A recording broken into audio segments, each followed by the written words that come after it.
This is so weird to me.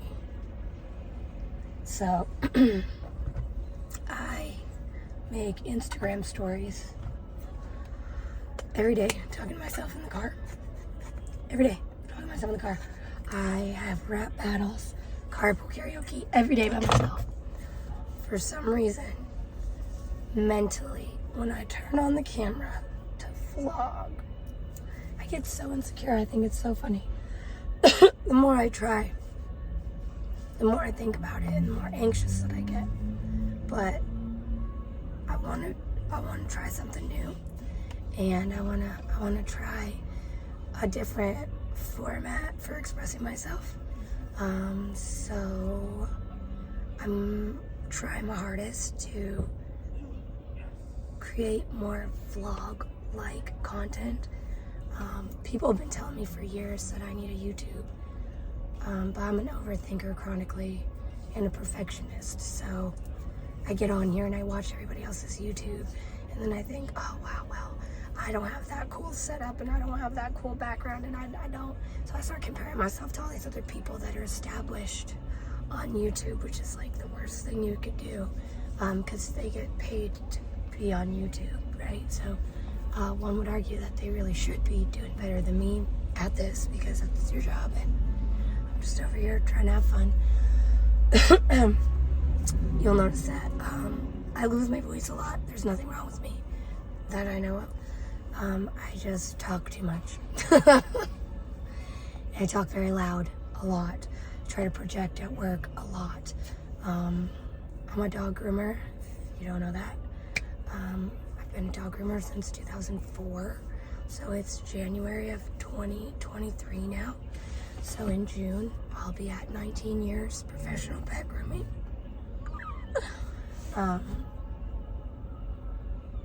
It's been a great time. I love what I do. I used to hate what I do. Ooh, I used to hate what I do. I was such a little snot when I was younger, I can tell you, because I was so insecure from the life I was raised in that other people's validation was really important to me. And the way that I was just cast off by people, and still am to this day. People's perception of dog groomers is kind of interesting. It's come a long way now that more people have dogs than kids. I will say that the perception is getting better, but back in 2004, it was still like, why don't you go get a real job? What do you even do all day? You just play with dogs all day, and that really bothered me. So much so that I went to nursing school because I wanted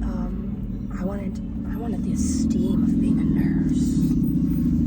I wanted that respect. I wanted to know what that felt like. So I went to nursing school. I completed my nursing degree. Hated it, hated it, hated it, hated it, hated it. Now that I look back, I wish I could have allowed myself to be more present. Because it was great for me. It did reformulate how I think. It gave me a bunch, but I was so focused on just getting over it, getting out of there, figuring out what I was actually going to do with my life. The whole time I was grooming dogs. I've never not groomed dogs my whole life. And then when I graduated nursing school in 2014, I really had to kind of figure out what I was going to do, and that's when business ownership became a goal.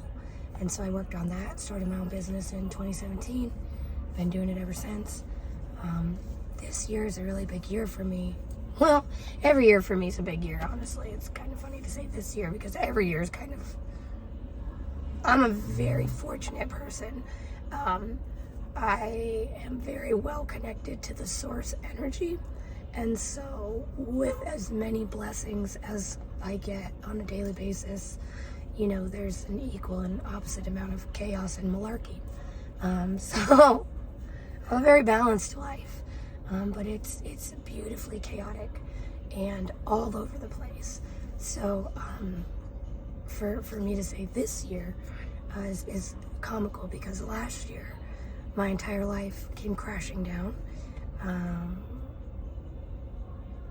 In June, I suffered a complete internal amputation of my right leg and had to have emergency surgery after I was attacked by a dog. I jumped a fence, whole leg clean off. So I got some new hardware. And then 5 weeks after that, my house burned down and I lost everything.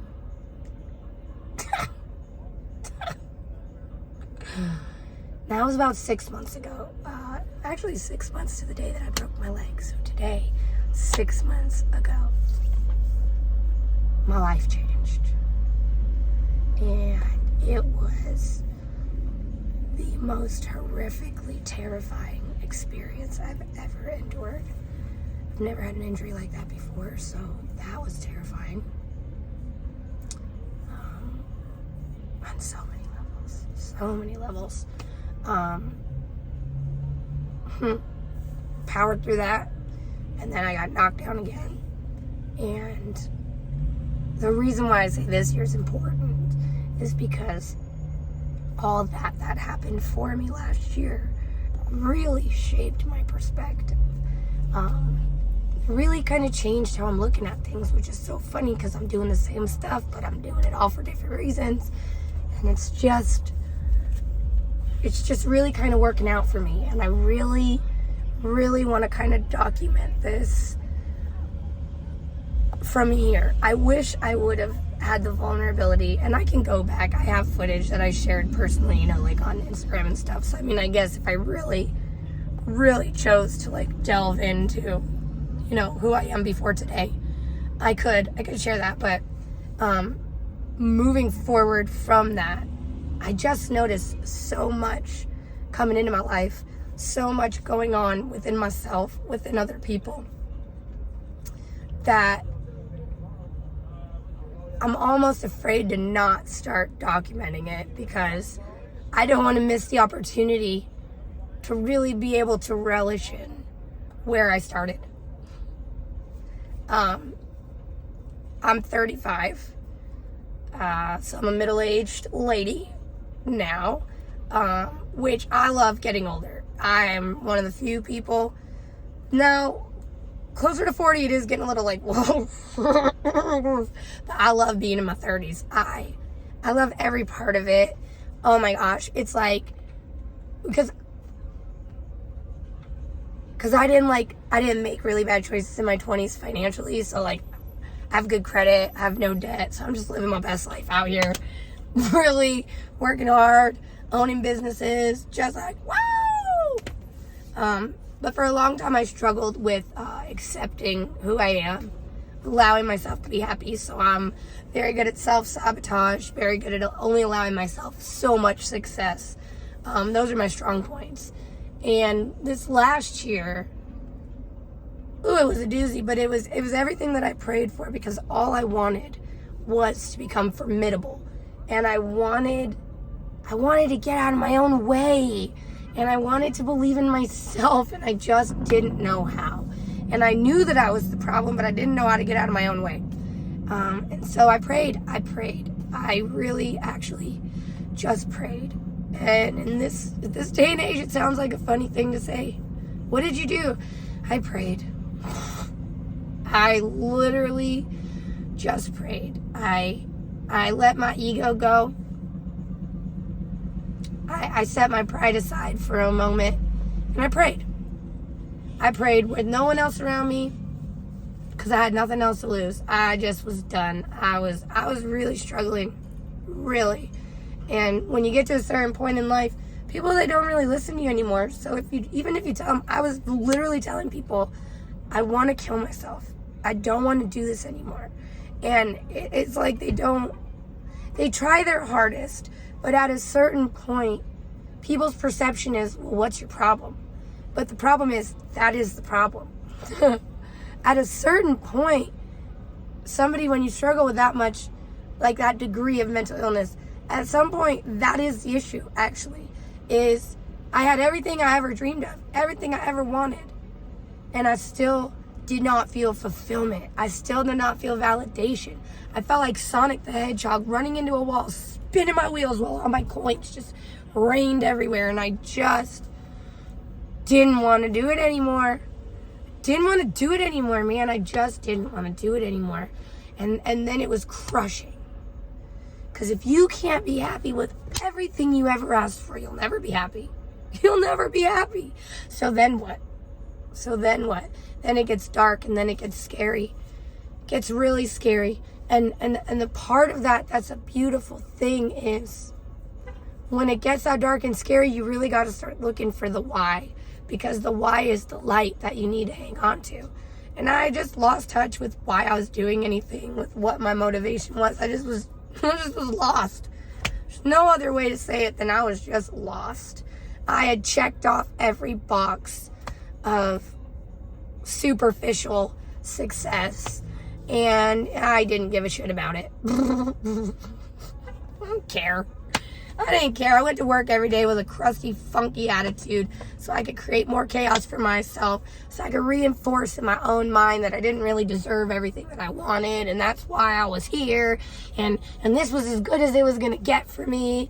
And I'm so glad I was stubborn enough to know that that was my own BS. So one day, I just prayed. I was so tired of wanting to blow my brains out, and I knew I didn't have the guts to blow my brains out because I wouldn't do that to my children. I would not do that to my children.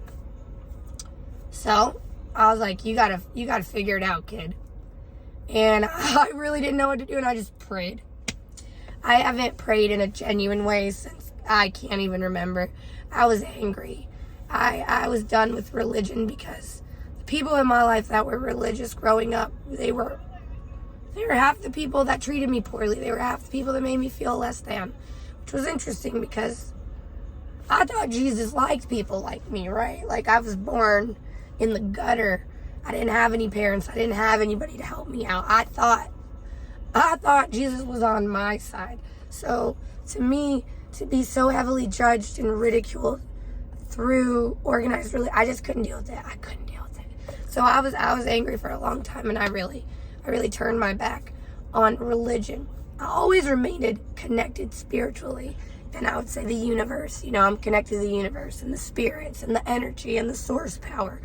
But I wouldn't just say God. I was angry. That's a divisive word. And whose God are we talking about? That's still something I believe. Whose God?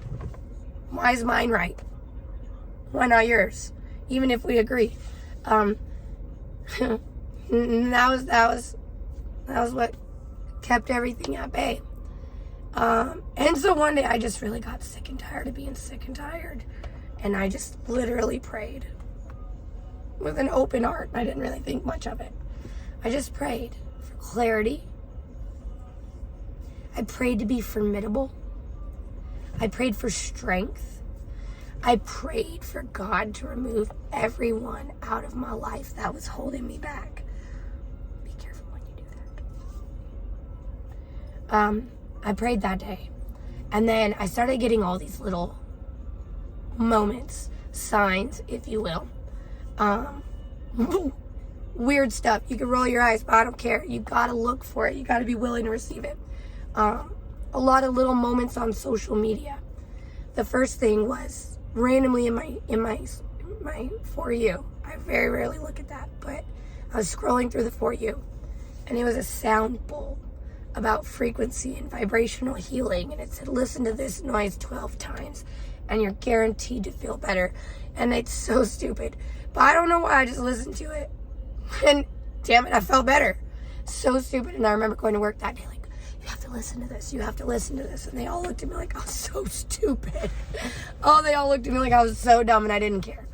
Because I was on something. I felt a little better from that. So I started learning about radio frequencies and sound healing and vibrational and all that. And, you know, I've always been able to say, well, when you align yourself and when you do this and when, you know, you just have to be open to receiving it and you have to vibrate higher. But, like, how do you actually do that? Who knows? Do you know that you can actually listen to things that will help you increase your vibrational pull? Yeah. So what I started doing was, you could call it, I was insecure at first. I still get embarrassed when I talk about it, so I have to make fun of it. You know, I call it hippy dippy bullshit. I still get ashamed, and I'm like, you know, I do the hippy dippy shit, but it works.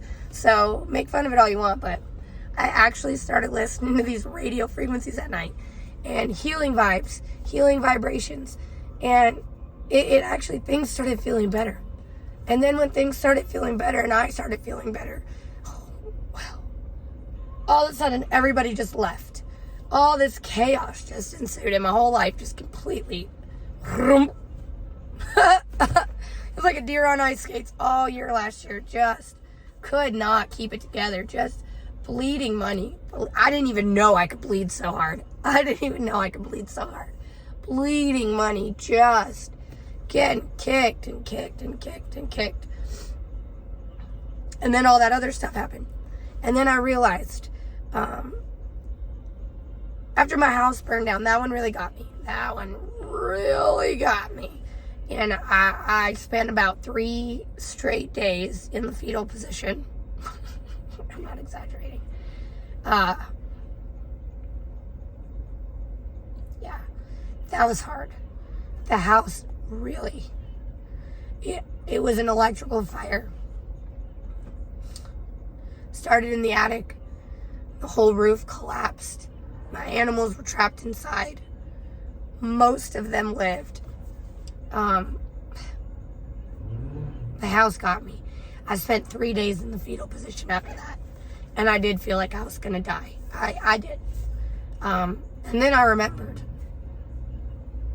that I prayed for this. Because I asked God to make me formidable. I asked him to make me powerful. I asked him for strength.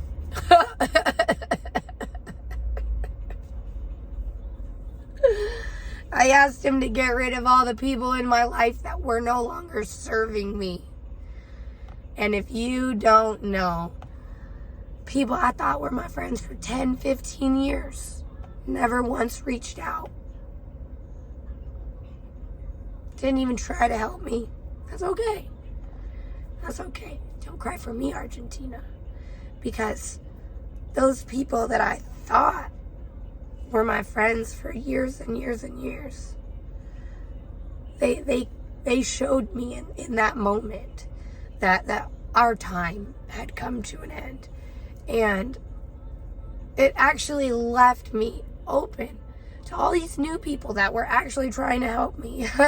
New people that were taking my dogs for me, that were taking care of my animals for me so that way I could just stand up. I decided in those 3 days that I was going to enter a bodybuilding competition. And so my dear friend Nico, who was already involved in that, I just jumped on her plan and she just embraced me with so much love, which was new to me. I really never pursued anything with that friendship because I, was stuck in my own insecurity. And she was so loving, so wonderful to me. I made so many new friends last year just through being vulnerable and just for being myself. And so my house burning down really was the pivotal moment. My leg breaking was enough of a fluke that was kind of like, okay, bad things happen, but my house burning down was really like, what the? And then I realized, oh crap, I prayed for this. Oh no, he really did. But then I realized, holy crap, I got every single thing I prayed for this year. Because I am powerful. I am formidable. I am strong. I have endured. I have hit rock bottom. And the best part of that was my rock bottom was filled with love and grace and acceptance and support and being brought down to my knees allowed me to look up again and see everything from a different light. I had a lot of arrogance because I was angry and I worked so hard, and so I really had that what's your problem mentality. Why can't you do it? And then I kind of realized, well, because most people don't want to be an indentured servant like you have made yourself. Most people want to live their life. most people don't care about that. And you measure all your success based on this honeypot that you've accumulated. And guess what, kid? No amount of money in the world would have stopped that house from blowing up. No amount of money in the world would have stopped that dog from chewing your ass up. None. No amount of money in the world would have kept me safe from what happened to me last year. So why is that my driving force in life? It seems kind of sad. There's a lot of goals that I had that I never really allowed myself to pursue because there wasn't a financial outcome. Bodybuilding. Well, I'm never going to be a pro bodybuilder. I'm never going to be a personal trainer. I'm never going to have a business in bodybuilding. So why would I invest the money? Now it's like my passion is reignited, and I'm like, why not? That's the only thing in life that's just for you, Megan. Nobody gives a shit if you're buff. Nobody cares if you get your meals in. Nobody cares if you hit your cardio that day. But you know what? You care. And very few things in your life do you keep for yourself. I am a brutally generous person. It's so obnoxious. I can't even help myself. It's so bad. My homegirl the other day was like, "You can't come over to my house because you're gonna do the thing you do," which is so rude because I don't do that. I'm a lovely person, but I tend to be a little bit extra.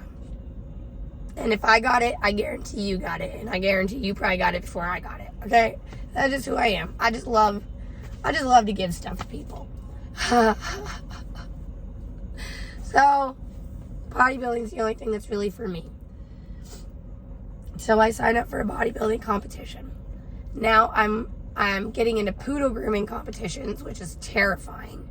And I'm testing for my master groomer certification, which is terrifying, which entails me traveling all over the country with a bunch of different breeds of dogs, taking a bunch of technical tests, written exams, being judged by a panel of the best groomers in the world to decide whether or not my skills and my knowledge are good enough to be a certified master groomer. For 20 years, I never cared because I made enough money. Now I'm over here like, I've made so much money in dog grooming. What else do I have to do? So it's kind of cool because all my arrogance, all my ego, all those bullshit excuses I had are actually the reasons now why I'm like, why not? Like, what? You made enough money. All your shit's gone anyway. If you're going to be grooming for another 20 years, what, are you just going to keep grooming for money? You can't. You're too old now. I'm too old. I'm going to be 36 this year. I'm tired of it. I'll tell you right now, I've groomed up to 30 dogs in one day for years. That is not an exaggeration. I am a machine. I am a machine.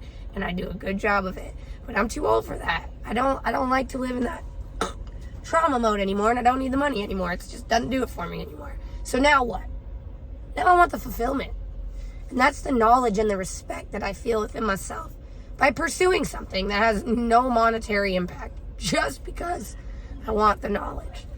I want to train my horse to run barrels, which is funny. They say you definitely shouldn't train something you don't know how to do because you're going to mess it all up. I would agree with that. So through the utter devastation that was my life last year, I really have set myself up to have a really great trajectory this year. And that's why I want to start vlogging. I want to start putting my content out in a different, more trackable manner, even just for myself. I've been on Facebook and Instagram for many, many years. I'm very popular for my crazy rants. I love being crazy. Very popular for dancing around in the car and telling straight stories and smoking lots of marijuana. I'm very popular for a lot of those things, but there's no real way to measure that, you know, for myself or for anybody else. One of my favorite things, I'm such a weirdo, one of my favorite things to do when I find a content creator that I like is I love to go back and see where they started. I love to watch people's progression and their journey. I'm a freak like that. And I kind of hate that I don't have that for myself because I've done so much crazy shit. I've come so far. I've got knocked down so many times. And every day I just get up like that little stupid puppy. Let's do it again. Ah. The best thing about today is it's not yesterday. Woohoo! So I don't want to do that anymore. I want to give myself something to look back on. I want to give myself a point to be like, ha, ha, look at where you started, kid. I want to come back here in 5 years and just be like, yes, I am so proud of you. You are incredible. I can't believe you did all that. I can't believe you shared all that. That's usually how I feel. I can't believe I shared all that. And I really want to help people. I really want to make an impact. And maybe not in a direct way, but maybe just by sharing a little bit of the things that I deal with every day, a little bit of the things that I think about. And I'd really like to create a community for myself where we can have honest and open conversations, and we can share our goals and our dreams, and we can call each other out on our BS. I really want that, and I crave that, and I hope that by setting my intention and by putting my goals out there and by creating videos like this, it will help me to be accountable to myself. I think thoughts become things.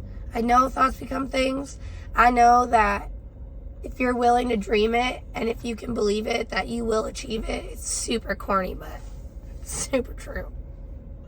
It's so true. And I really hope to show that. I really hope to show it. By just doing normal stuff. I'm a dog groomer, which is super cool. But like, that's kind of a mundane, normal type job, right? But like, give me 5 years and I'm going to be revenuing $5 million a year. As a dog groomer. I don't say that to brag. That's like a hard flex. I really want to do that. And I want to set up my companies so that way I can do that as a dog groomer. So that way the next time somebody wants to say something, you can be like, yeah, well, dog groomer, what? What do you mean I should get a real job? What real job can you wear your gym clothes and revenue $5 million a year? I want to be my most authentic self. It's so corny, but that's my only goal in life. Show up as Megan every day, whatever that looks like. I want to create the most remarkable experience just based on being a good, decent person, doing regular stuff really good. Believing in myself. Putting in the work. And having a positive impact. So that's what I'm doing right now. Stepping out of my comfort zone. There's no safety net for me here of a dog to sit next to. A cool gym lift to do. There's no posing of the muscles. There's no pretty hair and makeup. It's just Megan. Checking in. Creating a starting point. Being willing to just try. I hope I can do this more. I really be doing the most too. Like I really do. Yesterday I went 4-wheeling. I want to buy some land. You should buy land. Buy land. Doesn't even have to be developed. Just buy land. Whatever land you could buy land. We were out looking for land and it did not have a road to it and I was committed. So we were really 4-wheeling, doing the most. It's so fun. So fun. Then we went to a bounce house. We were doing everything yesterday. And I'd like to share that because I really do be doing the most. You know, I have 7 dogs. I have 2 cats. I have a macaw. I have 5 chickens. I have 2 horses. I really be doing the most. I have several businesses. I'm starting the first professional grooming organization in my state. I'm the founder. Got big goals. Got big things I want to achieve. And I want to look back on this version of myself in 5 years and just smile and say, thanks, girl. Thanks for taking 2022 and using it for you. And thanks for being willing to document it. And thanks for being willing to be embarrassed. Thanks for being willing to be vulnerable. So that way we can look back on this and enjoy it. See where we started. That's what I hope. What are you working on this year? What's some goals that you're hoping to accomplish? I would really love to hear it. I really would. And hopefully you have a good enough idea that I could steal some for myself. What are you working on? What do you want support with? What do you want to be cheered on with? I'll be your cheerleader. We could cheer each other on. I don't really need a cheerleader, but it would still be fun. I'm a great cheerleader. I am a really good. I'll cheer you on all day. I'm gonna go home and eat dinner. My family's waiting for me. It's 7:30 at night where I live, and I just went to the gym and I never came back home. So I'm gonna sign off now. We need to come up with a sign off. I'm really obsessed with Fallon Taylor. I'm obsessed with her. She doesn't know. She has friends, but she doesn't know that we're like besties. She has no idea. But like, I'm normal. Like, I know she doesn't know me, so I know that like I'm her friend. Well, she's my friend. I'm not her friend. I know that. But man, but she always says, count your blessings, drink your protein, and say thank you to Jesus. So we need to come up with something like that. Like, smooch your pooches, flex your guns, say fuck you to the haters. No, I'm kidding. We don't do that kind of energy around here. I don't have any haters. I don't know about y'all, but I don't have any haters because I'm awesome. I am. I don't have any haters. I don't recognize that shit. I don't. So, if you don't like me, you're wrong.